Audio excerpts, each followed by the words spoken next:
Hello अस्सलाम वालेकुम। Surveys encyclopedia में आप सबको खुशामदीद कहते हैं कैंडिडेट्स। आज हम एक वीडियो बना रहे हैं जिसमें हम पास पेपर्स की सॉल्यूशन करेंगे एसपीएससी की। तो एसपीएससी के जो भी पास पेपर्स हैं उसकी हम सॉल्यूशन इसलिए कर रहे हैं क्योंकि कुछ सब्जेक्ट्स हैं जैसे पाकिस्तान स्टडी हो गया, जनरल नॉलेज हो गया, इंग्लिश हो गया, या फिर ऐसे सब्जेक्ट्स जो कि कॉमन हैं जो हर टेस्ट में आने के चांसेस होते हैं या फिर इस टाइम में आते हैं, उसके जो क्वेश्चन हैं हम वो सॉल्यूशन करते रहेंगे ताकि जो भी आपके पेपर्स होते हैं उसमें ये कॉमन सब्जेक्ट्स होते हैं। इंग्लिश भी ऑलमोस्ट हर टेस्ट में आती है, जनरल नॉलेज आती है और पाकिस्तान स्टडी आती है। तो ऐसे किस्म के जो भी जिसमें भी सवालात होंगे वो हम सॉल्व करने की कोशिश करेंगे। तो आज के जो क्वेश्चन हैं आप देखें, ये सामने आपके दिखाई दे रहे होंगे। ये जूलॉजी का पेपर हुआ था 2021 में, उसमें इंग्लिश का पोर्शन था और जीके का पोर्शन था, उसके मैं सॉल्यूशन आपको करा रहा हूँ। सबसे पहला जो क्वेश्चन देखें है उसमें pepsin dash an enzyme used in digestion, fill in the blanks. तो ये इंग्लिश का क्वेश्चन है, इसमें कौन सा ब्लैंक आएगा वो हमें आंसर देना है। इसका जो करेक्ट आंसर होगा वो होगा इज आएगा, ठीक है। पेप्सिन इज़ एन एंजाइम, देखें ये इससे कंप्लीट होता है। बाकी जो 3 ब्लैंक्स हैं वो रॉन्ग है, देखिए ये बीइंग मिस्टेकनली ये रेड हो गया है, लेकिन इसका जो करेक्ट आंसर होगा वो इज़ होगा। Pepsin is an enzyme used in digestion, complete statement बन रही है और सही से स्टेटमेंट बन रही है, ठीक है। क्वेश्चन नंबर 2 है dash a few of the sounds produced bye insects can be heard bye humans, ठीक है। इधर ह्यूमंस आप कर देना, ह्यूमन। तो इसमें देखें कि इसमें आएगा only a few of the sounds produced by insect can be heard by human. तो इसका जो करेक्ट आंसर होगा वो ए होगा। No one knows that what colour dinosaurs were dash, no sample of the skin has survived.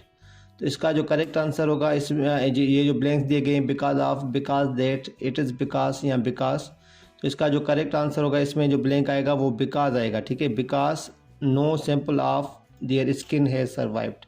No one know that what colour dinosaur were, किसी को नहीं पता कि डायनासोर का कलर क्या था क्योंकि कोई भी सैंपल उसकी स्किन का नहीं लिया गया, ठीक है। उसके बाद है कि क्वेश्चन नंबर 4 है malaria dash was caused by breathing impure air was once a common belief.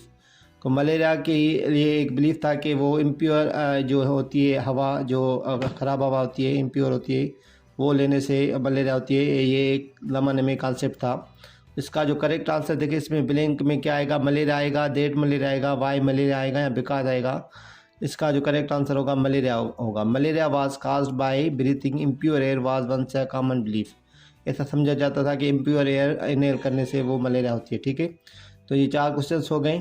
इसके बाद क्वेश्चन नंबर 5 है a suspicious looking man had been seen in dash of the bank shortly before it was robbed yesterday. एक मशकूक आदमी को देखा गया bank के डैश में रॉब होने से थोड़ी देर पहले कल, ठीक है। तो इसका जो करेक्ट आंसर होगा विसिनिटी होगा। विसिनिटी वो एरिया होगी जो बैंक के आसपास का जो इलाका होता है उसको विसिनिटी कहते हैं, ठीक है। करीबी जो इलाका होता है विसिनिटी या एरिया जिसको हम कहते हैं, तो उस विसिनिटी में उनको देखा गया, ठीक है।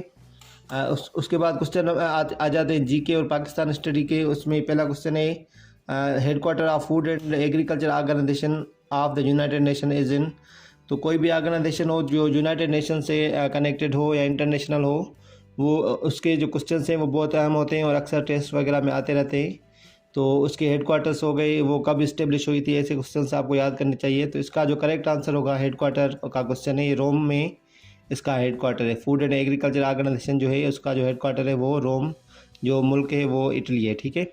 कभी कभी वो सिटी भी देते हैं, कभी वो ऐसे कंट्री भी दे देते हैं। अगर दोनों दे दे तो वो भी ऑप्शन ऐसे होते हैं, ठीक है। Which is the highest mountain peak in the world, कौन सी माउंटेन वो सबसे बड़ा है। तो माउंट एवरेस्ट है सबसे पहले और दूसरे नंबर पे K2 है, ठीक है। दूसरे नंबर पे K2 है, पहले नंबर पे माउंट एवरेस्ट है। Which one is the city of canals. तो मैंने आपको बताया था कि एक नाम होते हैं अलग अलग सिटीज़ के जो हम निकनेम्स जिसको हम कहते हैं। ऐसी लिस्ट मैंने आपको भेज भी दी थी पेड ग्रुप्स में। तो जो भी पेड ग्रुप्स में ऐड होना चाहते हैं वो हमारे व्हाट्सएप के ग्रुप पर रब्ता करके ऐड हो सकते हैं, जो नीचे नंबर दिया गया है उस पर रब्ता करके, उसमें हम नोट्स वगैरह शेयर करते हैं। ऐसी लिस्ट मैंने आपको भेज दी थी, वो आप कंप्लीट लिस्ट याद कर लें, आपका जो है वो ऐसे क्वेश्चन हल हो जाएंगे उसमें से। तो इसको वेनिस को हम कहते हैं सिटी ऑफ कैनाल्स। वेनिस को क्या कहते हैं? City of canals.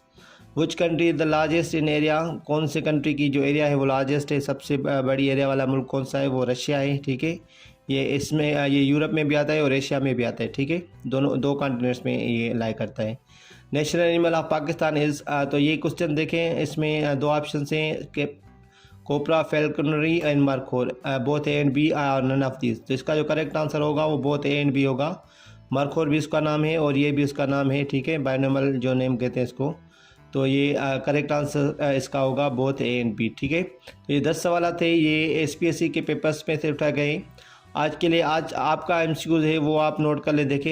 ये भी पास्ट पेपर से ही लिया गया है। First chief justice of Pakistan was Abdul Rashid, Salim Usman, Sajjad Ali Shah या इरशाद हसन खान। जो भी इसका आंसर आपको करेक्ट लगता है वो इसका आंसर कमेंट करके हमें बताएं। जो पेड ग्रुप्स में ऐड होना चाहते हैं वो हमारे व्हाट्सएप के नंबर पर रब्ता करके ऐड हो सकते हैं। आप अपना ख्याल रखिएगा। इंशाल्लाह हम अगले वीडियोज़ में भी पास्ट पेपर सॉल्व करेंगे। शुक्रिया, अल्लाह हाफ़िज़।